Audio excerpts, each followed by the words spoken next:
Let's have a lesson on this piece by Sagreras.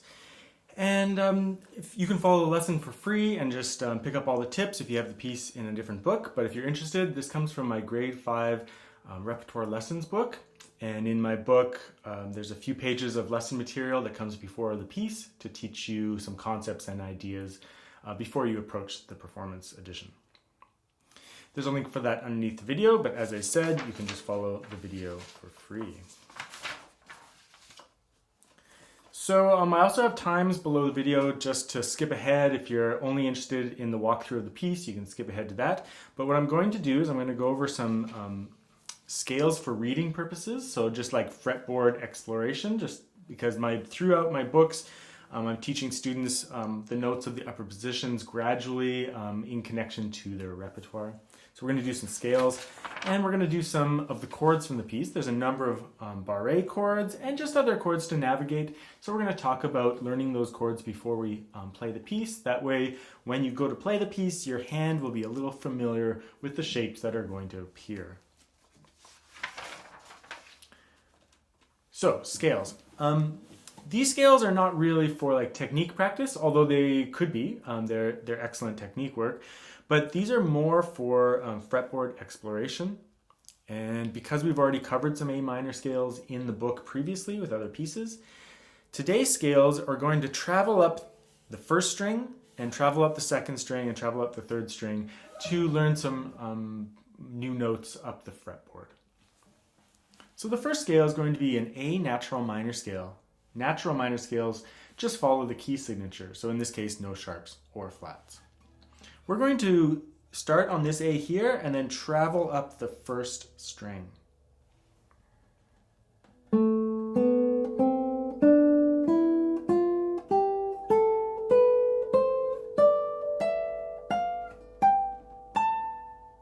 And I strongly recommend that when you practice these scales, you say the note names out loud. That will make sure that you're making a strong connection to what notes you're actually playing and that you're not just memorizing fingerings, which is such an easy thing to do on guitar, right? So A, B, C, D, E, F, G, A, B, C, D, E, F,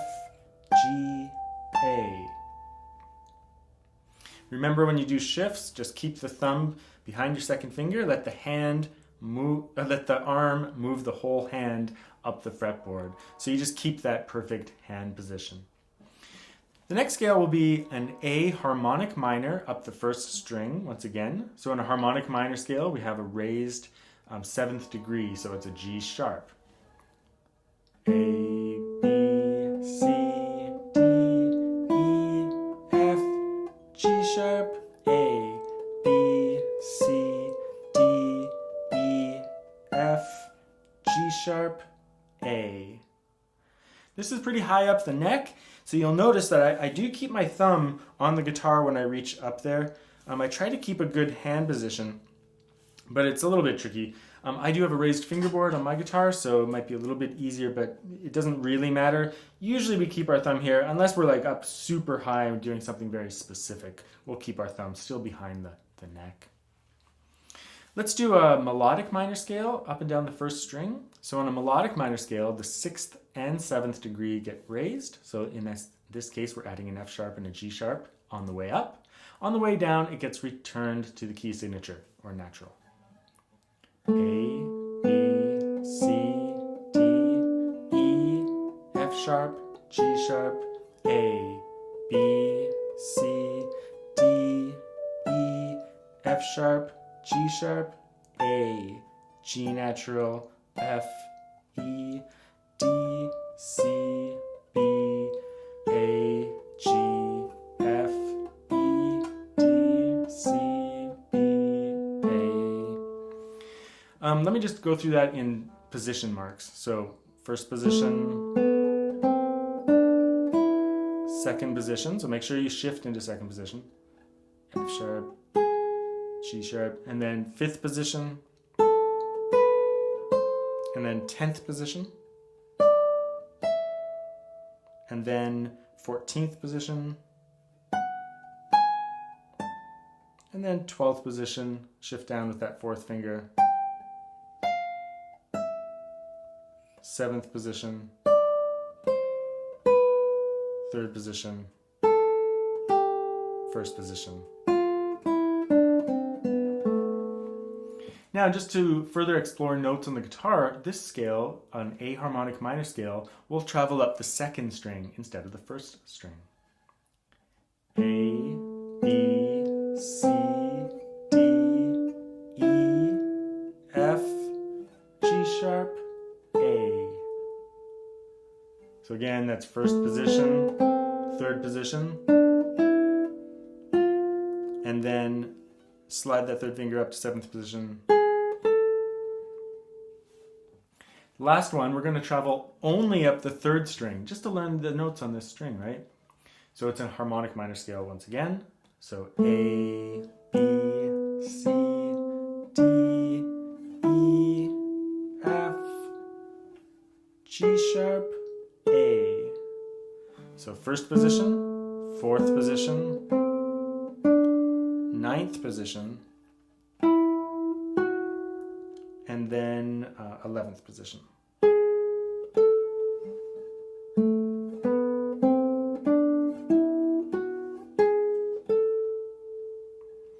Single string scales are a great way to explore the guitar. It makes you think more in terms of tones and semitones. We're not going to get into so much the theory today, but nevertheless, it's a really good exercise for learning your fretboard. Okay, chord shapes in the piece.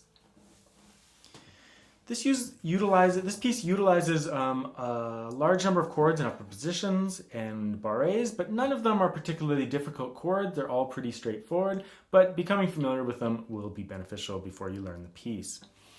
So I've written out a few bars of the piece in different sections and then put chord diagrams above. So I'll play the chord diagrams first. So this is bar 2 to 4. A minor, and then the E7,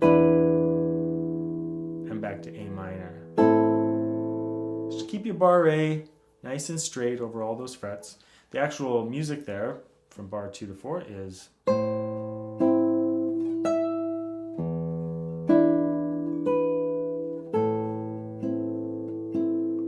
Now, all of these notes are chord tones. So that is, the notes belong to the chord. Even this high E, and then E7, that's all part of the chord, A minor. So all the notes in those chords are part of the chords. In bar 6 to 8, we have some non-chord tones. So I don't write out the non-chord tones in the chord shapes because you want to learn the general chord shapes, and then whatever other notes appear in the piece are variations, melodic variation on top of the chord, right? So we have an A minor chord, and then we have an A chord, an A7 chord, and a D minor chord.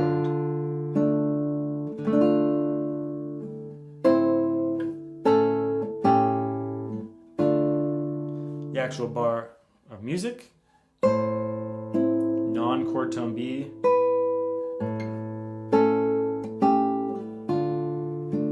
so there's just one note there that's not part of the chord. It's that little B that occurs in the melody. Bar 8 to 10, we have a D minor shape, a B diminished shape, and we have a return to the D minor shape.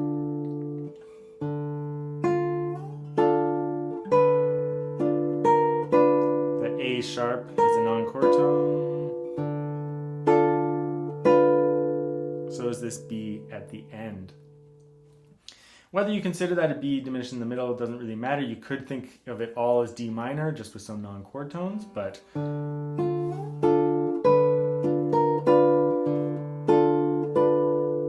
bar 14 to 16, we have a little B7 shape here with some non-chord tones going to an E chord.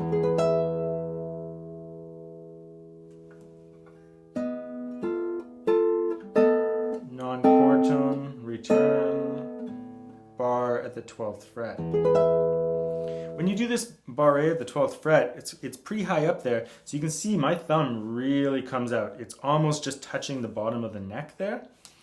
That's just to give me enough clearance because the body of the guitar is a little bit in the way. So usually we'll just bring our thumb really up high to get those chords.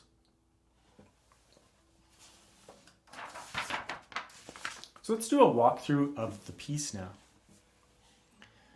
Lots of good technique practice in this piece, scales and then chords, so you can practice them individually. I practiced that a lot when I first did it just to make sure, because it comes up so often that you just want to be really confident with that.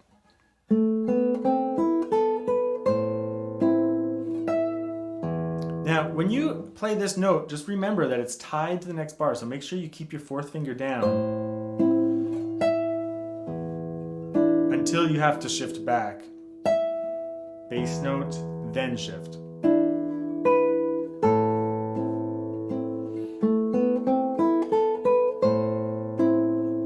Same thing there, keep your chord down when the non-chord tone comes in. Shift on the open string. Now I keep this F down in first position, so I can do a little bit of a glissando there. If that's not to your liking or to your taste, you could do the F up here with your second finger. That way you don't have to do the big shift, right? But if you want a little bit of glissando, then it works out. So either way, you can play the F up here or down here. It's up to you.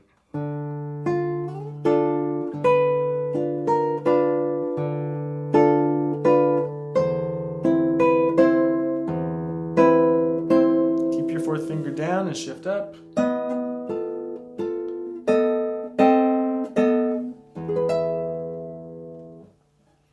And again, here we go. This is all repeated material.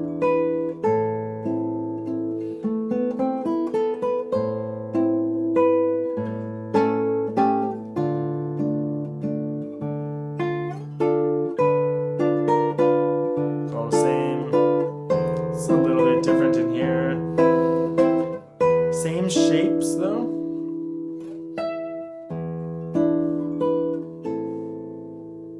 So that first half of the piece is pretty straightforward. I am for your scale work. Play the accompaniment with I am when you have these high things. So P A, and and then accompaniment with IM. That's pretty much it. There's not much to talk about. It does move around more than any piece that we've played in my repertoire series, but nevertheless, none of it is particularly difficult. Now in the second half is actually fairly easy. It's basically in first position down here and in the key of C.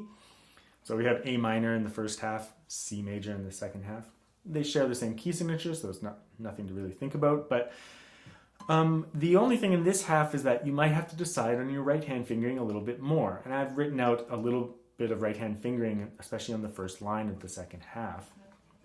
I've decided, because the bass is so prominent in parts of this, I've decided to use the thumb quite a bit on the upper strings. So here, just because I want to bring that line out. So therefore, I'm using my thumb just to make sure it's independent. That way I don't have to micromanage my fingers. And I kind of consider it the bass line. I mean, it is a stem going down, so you can think of it that way. But in the next bar after that, so we have this. I go back to the format of PA and then accompaniment IM. Same thing there, just accompaniment IM. I use PI here just that way I don't have to repeat any fingers there. So PI, A, PIM. So I'm using it purely just to not repeat fingers.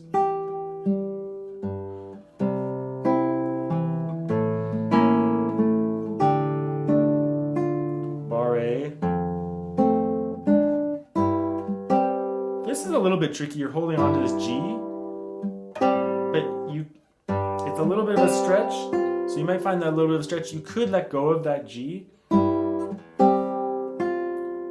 but it's nice if you can hold it for a little bit.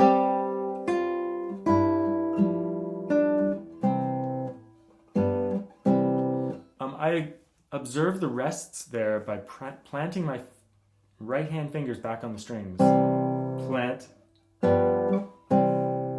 Plant, and then you repeat. I just want to talk about one little part there, bar 43 to 44.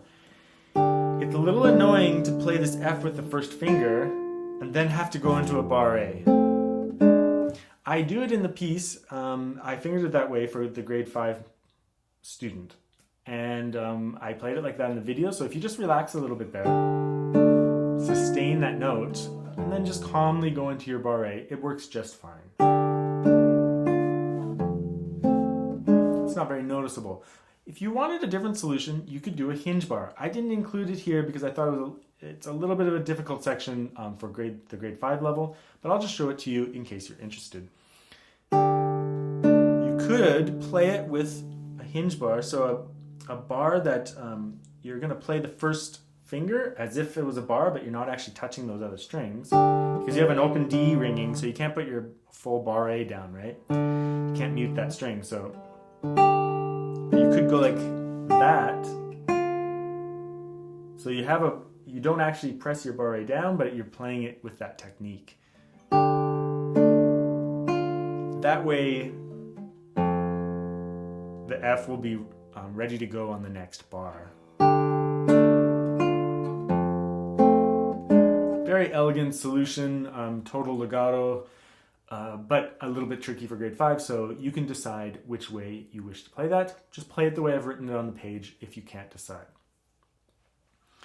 And then it just, DC fine, it goes back to the beginning and finishes the piece off.